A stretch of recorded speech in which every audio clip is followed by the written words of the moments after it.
Hey guys, I'm here setting sun today, and what I really want to talk to everybody about a little bit is the truck that I have.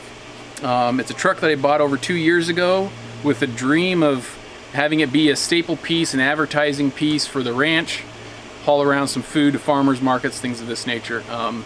It is our Ford C600. It's a 1970s, 1970 to be exact. Gas engine, 4-speed, split rear end. You know, it's not, I mean, it's only got 6 wheels. So it's not huge, but it's definitely more and more capable than any half-ton that I own. So yeah, let's go ahead and take a look around it and see kind of what she looks like. And then what I want to do is ask you some questions and see what you guys think about what I should do with it. Mainly, is it worth keeping the C600? Is it worth getting rid of it? And looking at this, not, I guess, not with the emotion, but more just realistic. What do we need starting out with a ranch? And kind of go through some of those questions. So this is it. It's a cab over. It's got that blank stare look, deer in the headlights kind of a thing. It is not a speed demon, but this is it. It was in California. It came from Idaho. And then went to California, was on a ranch or like a farm for a long time. Supposedly has only 21,000 original miles.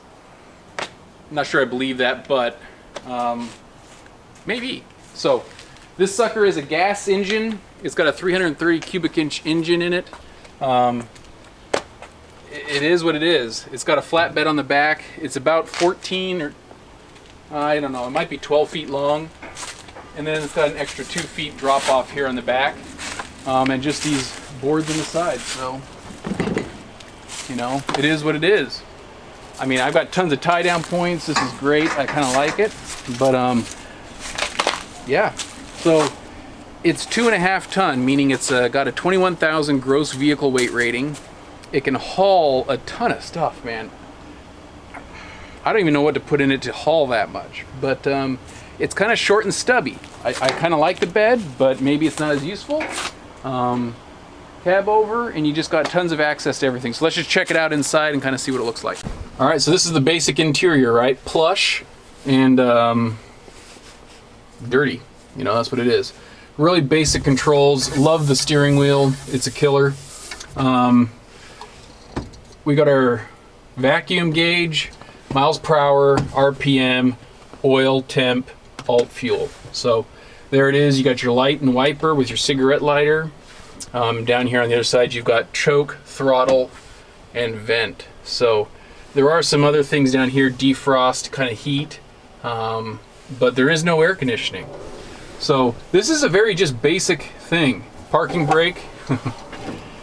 I won't go into my thoughts on the parking brake, but you know, it's a single bench, sits 3, and behind us there's a little bench kind of shelf, but that's it. I mean, it's just, it is what it is, and it's kind of cute and fun, but it does have a 4-speed split rear end like I mentioned before, so I like the fact that it's manual, but you know, that's the interior. It just needs a little bit of love to some extent. I am not the guy who's going to restore this. My goal would never be to fully restore this thing necessarily, unless I just got bored and had tons of money.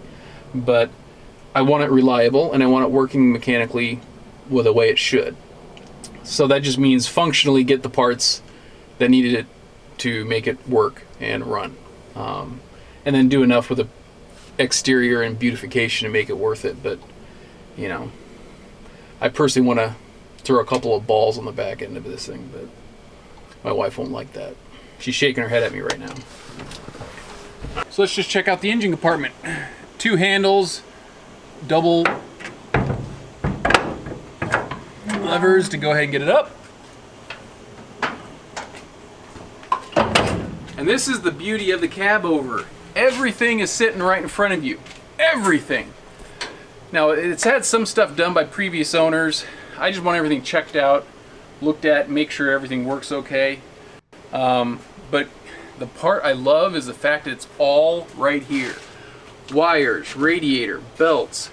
I mean, just everything, you can stand right next to the engine. I don't have to worry about some wheel wells. I don't have to worry about anything like that. It is all right here. And this is the part that I just really like about it.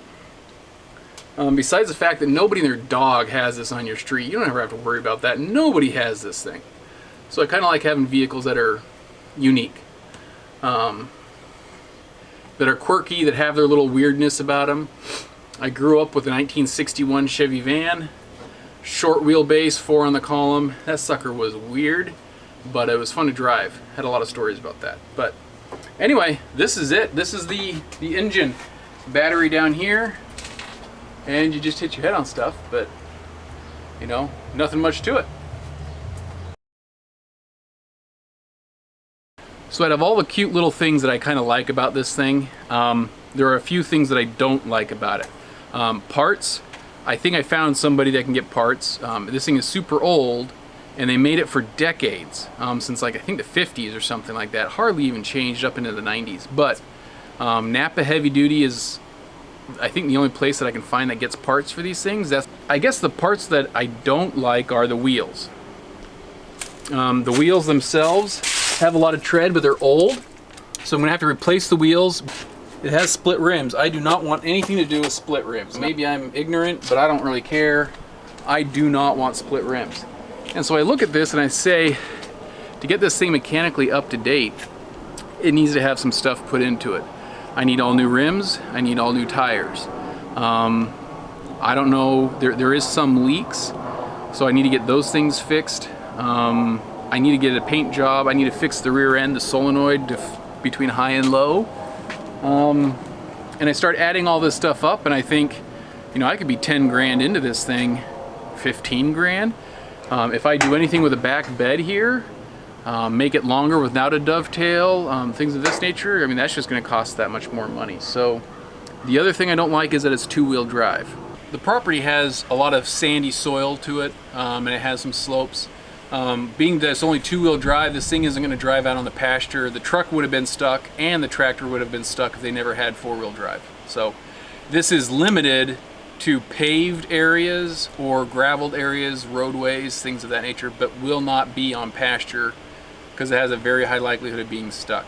That's just another thing I don't like about it.